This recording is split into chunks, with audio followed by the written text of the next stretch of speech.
Hello everybody, welcome to the colours of knowledge. और आज हम हमारी कक्षा 10वीं की जो गणित है उसमें चैप्टर 5 एक्सरसाइज 5.2 में 18वां प्रश्न कर रहे हैं। देखिए प्रश्न क्या कहता है, किसी एपी के चौथे और 8वें पदों का योग 24 है ना, और इसी एपी के छठे और 10वें पदों का योग 44 है। तो इस एपी के आपको 3 पद ज्ञात करना है। ठीक, बहुत बहुत आसान है, बड़ी आसानी से कर लेंगे हम, इजीली हम इसको सीख लेंगे।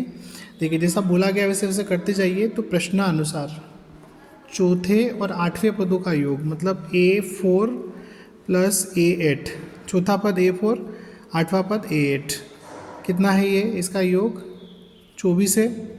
ठीक है, तथा एक बात और बोलिए, छठे और 10वें पद मतलब A6 प्लस A10 बराबर आपका क्या है, 44। ठीक है, अब इनको हम अलग अलग क्या करेंगे, थोड़ा सा हल करके दो इक्वेशन बना लेंगे, उनको आपस में हल कर लेंगे। देखिए पहले इसको करते हैं, A4 जो होता है ना, A4 से चलो इसको समीकरण 1 दे दो, इसको 2 दे दो। अब यहाँ लिख दो समीकरण 1 से A4 का जो सूत्र होगा A प्लस 3D, A8 का जो होगा A प्लस 7D बराबर 24, ए और ए मिला के हो गया 2A, 3D और 7D मिला के हो गया 10D बराबर 24।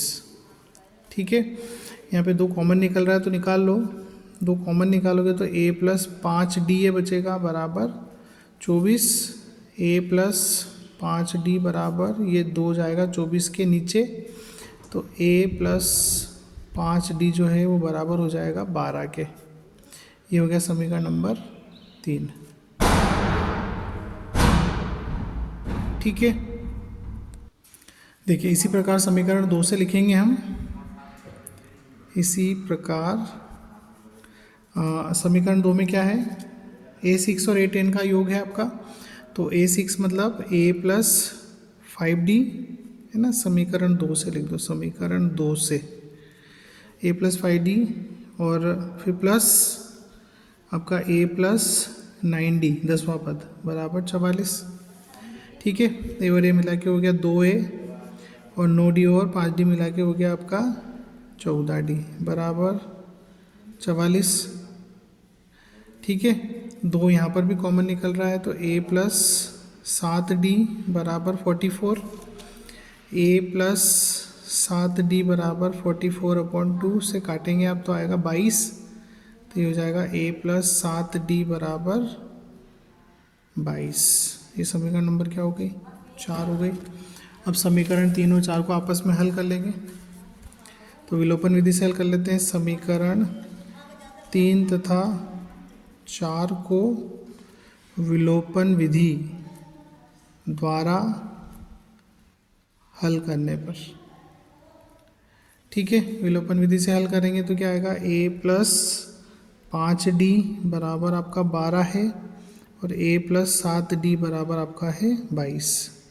अब देखिए यहाँ पर गुणांक एक जैसे हैं तो यहाँ पर गुणा करने की ज़रूरत नहीं है, डायरेक्ट माइनस कर देंगे, माइनस ये भी माइनस और ये भी माइनस, ये हट जाएगा, 0 हो जाएगा घट के।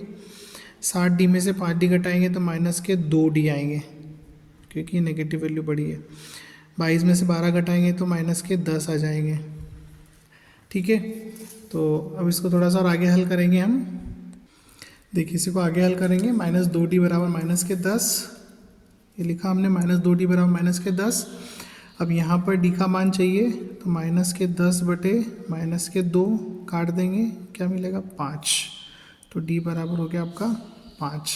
ठीक है, D का मान आ गया, D का मान कहाँ रखते हैं, D का मान समीकरण 3 में रख देते हैं। 3 में रखने पर